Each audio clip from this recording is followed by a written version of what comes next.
নমস্কার, নিউজ 18 বাংলায় স্বাগত। সকাল 9টায় নজরে বাংলা নিয়ে আপনার সঙ্গে আমি অনিন্দিতা। লোকসভায় তৃণমূলের বেসুরোদের আলাদা ব্লক নিয়ে আজ জারি হতে পারে বিজ্ঞপ্তি। আমরা দেখেছিলাম যে গত সোমবার এনডিএ শরিক হতে চেয়ে গত সোমবার লোকসভা স্পিকারকে চিঠি দিয়েছিলেন বেসুরোরা। দিল্লিতে দফায় দফায় বৈঠকও হয়েছে এবং লোকসভার তৃণমূলের বেসুরোদের আলাদা ব্লক নিয়ে কি তাহলে আজ জারি হতে পারে বিজ্ঞপ্তি? চলুন এ নিয়ে আরো জানবো। আমাদের সঙ্গে সরাসরি আবির রয়েছেন প্রতিনিধি। আবির, আজকে কি তাহলে বিজ্ঞপ্তি জারি হতে পারে? কি হতে পারে? দেখো, লোকসভা স্পিকারের আজকে ফেরার কথা রয়েছে এবং তিনি সংসদে যাবেন এবং সূত্রের খবর যে চিঠি তাদের কাছে জমা পড়েছে, সেই চিঠির পরিপ্রেক্ষিতে এই নতুন ব্লক ঘোষণা হতে চলেছে। আজকেই হয়তো বিজ্ঞপ্তি দুপুর বা বিকালের মধ্যে লোকসভা সচিবালয়ের তরফ থেকে প্রকাশ করা হতে পারে। আমরা দেখেছি যে গত সোমবার থেকে একদম টান নাটকীয় পরিস্থিতি গোটা দিল্লিতে চলেছে।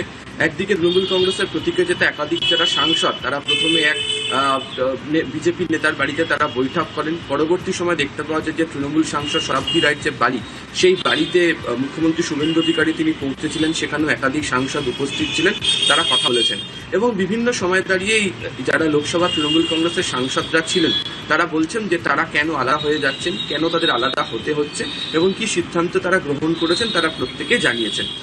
গত কয়েকদিন ধরে দেখতে পাওয়া গিয়েছে যে বিভিন্ন সাংসদদেরকে করা, তাদেরকে সঙ্গে নিয়ে চলার ক্ষেত্রে কাকলি ঘোষ দস্তিদার একটা ভূমিকা পালন করেছিলেন। এরপর একে একে দেখতে পাওয়া যায় যে লোকসভার একাধিক যারা সাংসদ, শতাব্দী রায় রয়েছেন, জুন মালিয়া রয়েছে, দেব রয়েছে, অন্যদিকে হচ্ছে জগদীশ বাসুনিয়া রয়েছে, কালীপদ সোরেন রয়েছে, অরূপ চক্রবর্তী রয়েছে, প্রচুর নাম যারা রয়েছেন যে তারা একসঙ্গে তারা এক ছাতার তলাতে আসেন, তারা একসঙ্গে তারা বৈঠক করেন এবং তারা এই বিষয়ে সিদ্ধান্ত নেন যারা আলাদা ব্লক তৈরি করে যান। এখন রাজনৈতিক দিক থেকে দুটো ঘটনা ঘটতে পারে। প্রথমত তারা যেহেতু বলছেন যে এনডিএ শিবিরের দিকে তারা সাহায্য করবেন, সেক্ষেত্রে এনডিএ তাদেরকে কতটা গ্রহণ করবে সেটা হয়তো সময়ের অপেক্ষা। একটা বিষয় স্পষ্ট হচ্ছে যে তারা লোকসভার মধ্যে আলাদা, তাদের যে গোষ্ঠী, সেই গোষ্ঠী যে আলাদা করে সরে যাচ্ছে, তারা যে একটা আলাদা ব্লক বানিয়ে রাজ্য বিধানসভার মধ্যেই তারা থাকবে, সেটা কার্য তাদের কথাতে স্পষ্ট করে দেওয়া হয়েছে। গতকালকে আমরা জানি যে দিল্লিতে কল্যাণ বন্দ্যোপাধ্যায়, কীর্তি আজাদ, তাদের তরফ থেকে একাধিক বিষয়ের কথা বলা হচ্ছে। তারা বলছে যে আইন অনুযায়ী ব্লক তৈরি করার ক্ষেত্রে এর আগে সংসদের তরফ থেকে বা সুপ্রিম কোর্টের বিষয়ে কি সিদ্ধান্ত হয়েছে, আইনত কি প্রক্রিয়া ঘটেছে কথা বলছে। কিন্তু যারা দীর্ঘদিনের পরিষদীয় বা সংসদীয় রাজনীতি সম্পর্কে অভিজ্ঞ, তাদের একটা কথা, তাদের বক্তব্য যে এই ধরনের ক্ষেত্রে চূড়ান্ত সিদ্ধান্ত একমাত্র লোকসভা স্পিকার তিনি গ্রহণ করতে পারেন এবং এই ধরনের গোটা বিষয়ের ক্ষেত্রে লোকসভা স্পিকারের বা রাজ্য ক্ষেত্রে বিধানসভা স্পিকারের সিদ্ধান্ত একেবারে চূড়ান্ত। ফলে এই অবস্থাতে দাঁড়িয়ে কোনোভাবেই যে ব্লক তৈরি করতে পারা যাবে না এমনটা ভাবার কোনো কারণ নেই। দ্বিতীয়ত হচ্ছে যে যারা একটা সময় একই রাজনৈতিক দলের তরফ থেকে এসেছিলেন, যাদেরকে বলাই হতো সম মনোভাবা সম্পন্ন সাংসদ, তারা বলছেন তারা নির্দিষ্ট কিছু ইস্যুতে তাদের প্রতি যে চাপিয়ে দেওয়া যে বিষয় বা সিদ্ধান্ত, তাতে তারা সহমত পোষণ করবেন না।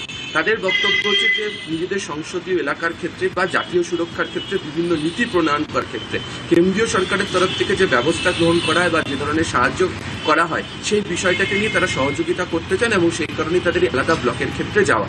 এবং আমাদের কাছে খবর যে এর আগে সোমবার দিনকে যে বৈঠক হয়েছিল, সেই বৈঠকের মধ্যেও আলাদা করে সাংসদদের সঙ্গে বিজেপি কেন্দ্রীয় নেতা তিনি কথা বলেছেন বা যাদের সঙ্গে তাদের যোগাযোগ হয়েছে তাদের সঙ্গে আলাদা করে কথা বলেছেন। ফলে সব মিলিয়ে যে ব্লক যে তৈরি হয়েছে, সেই ব্লকের আজকে মান্যতা লোকসভা স্পিকার তিনি এসে পৌঁছানোর পর দেওয়া হতে পারে এবং সেটা হয়ে গেলে যে কতজন সাংসদ, তার কারণ হচ্ছে কাকলি ঘোষ দস্তিদার, শতাব্দী রায়, এদেরকে চ্যালেঞ্জ করা হচ্ছে তৃণমূলের অন্য শিবিরের তরফ থেকে, বারবার করে উল্লেখ করা হচ্ছে তাদের হাতে কত সংখ্যা রয়েছে।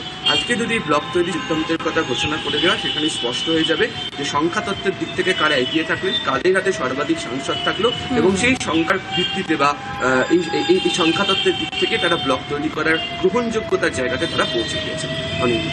বেশ, ধন্যবাদ আবির। নজর থাকবে অবশ্যই। সোমবার লোকসভা স্পিকারকে বেসুরোদের চিঠি আমরা দেখেছিলাম। সোমবার দিল্লিতে একেবারে টান উত্তেজনা ছিল, টান নাটক ছিল। বেসুরোদের চিঠি দেন স্পিকারকে এবং চিঠিতে 20 সাংসদের সই বলে দাবি করেন কাকলি। দিল্লিতে দফায় বৈঠক হয় তৃণমূলের বেসুরোদের মধ্যে। বিজেপি নেতা ভূপেন্দ্র যাদবের বাড়িতে বৈঠক করেন বেসুরোরা এবং সেখানে ছিলেন শুভেন্দু অধিকারীও। দিল্লিতে শতাব্দীর বাড়িতে বেসুরোদের বৈঠকেও শুভেন্দু। শতাব্দীর বাড়ি থেকে বেরিয়ে ভিক্টরি সাইন দেখান মুখ্যমন্ত্রী। লোকসভায় বেসুরোদের দলনেতা হওয়ার পথে কাকলি ঘোষ দস্তিদার, তার সঙ্গে কথা বলেছিলাম আমরা। বাংলার উন্নয়ন ও দেশের নিরাপত্তার স্বার্থে এক জোট, এমনটাই মন্তব্য করেছেন কাকলি।